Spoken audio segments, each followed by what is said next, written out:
श्री स्वामी समर्थ. तुम्हा सगळ्यांच्या आपल्या स्वामी सूत्र चॅनलवर मनापासून स्वागत.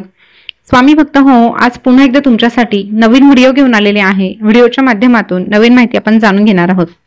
आजच्या व्हिडिओमध्ये आपण जी काही माहिती जाणून घेणार आहोत ती खास श्रावण महिन्यानिमित्त असणार आहे. त्यातले त्यात श्रावण महिन्याच्या सोमवारी करण्यात येणारा एक छोटासा उपाय जाणून घेणार आहोत. कारण आज आहे श्रावण महिन्यातला पहिला सोमवार.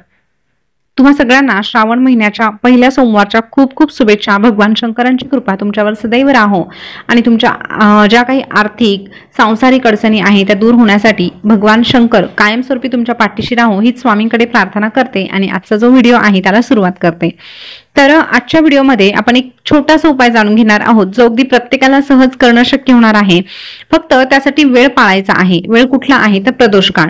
आता प्रदोष काळ म्हटलं तर प्रदोष काळ कुठला असतो तर बघा, एकतर सूर्यास्त होण्या अगोदरचा जो 1.5 तास असतो ते सूर्यास्त झाल्यानंतरचा जो 1.5 तास असतो म्हणजे सुरुवातीचा 1.5 तास, सूर्यास्त होण्याच्या अगोदरचा 1.5 तास आणि नंतरचा 1.5 तास हा जो कालावधी आहे त्या कालावधीला प्रदोष काळ म्हटलं जातं.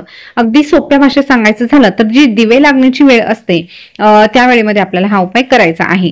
थोडंफार इकडे तिकडे मागे पुढे झालं तर हरकत नाही. आता उपाय करण्यासाठी तुम्हाला काय लागणार आहे हे जाणून घेण्यापूर्वी उपाय कोणी करायचा आहे हेही सांगते. तर हा उपाय महिला पुरुष नक्कीच करू शकतात. ज्यांना आर्थिक समस्या आहे किंवा आपल्या आयुष्यात आर्थिक समस्या येऊ नये, ज्याला असं वाटत असेल किंवा कर्जाची समस्या असेल, सातत्याने चढउतार येत असतील आयुष्यामध्ये, तर निश्चितपणे ते हे उपाय करू शकतात. आता हे उपाय करण्यासाठी तुम्हाला फक्त आणि फक्त तांदूळ लागणार आहे. 21 तांदळाचे दाणे तुम्हाला घ्यायचे आहे. तांदूळ घेताना ते अखंड स्वरूपातले घ्यायचे आहे. तुटलेले किंवा कणी असलेले तांदूळ तुम्ही घेऊ नका. तुटलेले फुटलेले किंवा हळद कुंकू लागलेले जे तांदूळ आहे ते घ्यायचे नाही, तर पांढरे शुभ्र तांदूळ आपल्याला घ्यायचे आहे जे की अखंडित स्वरूपातले असणार आहे. अशा प्रकारे 21 तांदूळ बरोबर तुम्हाला मोजून घ्यायचे आहे.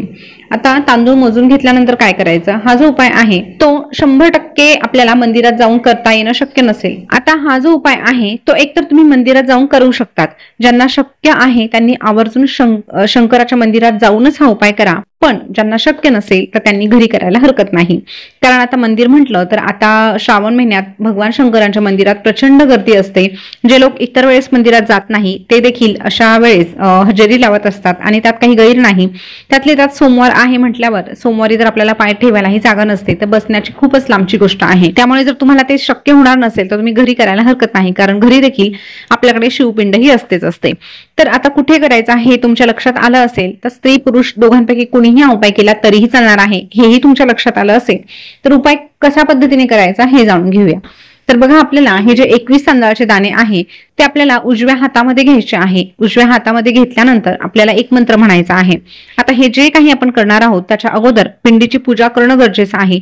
शिवपिंडीची पूजा करणं, अभिषेक घालणं, जी काही तुमच्याकडे सामग्री आहे ती अर्पण करणं, ह्या सगळ्या गोष्टी तुम्हाला अगोदर करून घ्यायच्या आहे. त्यानंतर मग तुम्हाला हा उपाय करायचा आहे. आता हे जे दाणे आहे ते आपल्याला हातामध्ये घ्यायचे आहे आणि आपल्याला एक मंत्र म्हणायचा आहे. मंत्र कुठला आहे तर माता लक्ष्मीचा कमलात्मक बीज मंत्र आहे. तो तुम्हाला 16 वेळेस म्हणायचा आहे. मंत्र तुम्ही एकदा ऐकून घ्या किंवा मग तुम्ही गुगलवर लक्ष्मी मातेचा कमलात्मक बीज मंत्र असं टाकलं तर तुमच्या समोर तो मंत्र येणार आहे. तो मंत्र असा आहे: ओम श्रीम ह्रीम श्रीम कमले कमलालये प्रसिद्ध प्रसिद्ध श्रीम ह्रीम श्रीम ओम महालक्ष्मी नमः. हा मंत्र जो आहे तो तुम्हाला गुगलवर मिळून जाईल किंवा तुमच्याकडे जर नित्यसेवेचं पुस्तक असेल तर त्यामध्ये देखील तुम्हाला तो पाहायला मिळेल.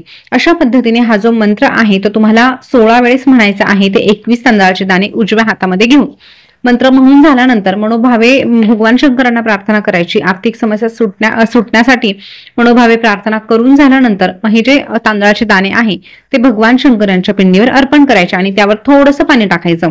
खूप नाही पण थोडंसं पाणी आपल्याला त्यावर टाकायचं आहे. अशा पद्धतीने तुमचा हा जो उपाय आहे तो पूर्ण होणार आहे.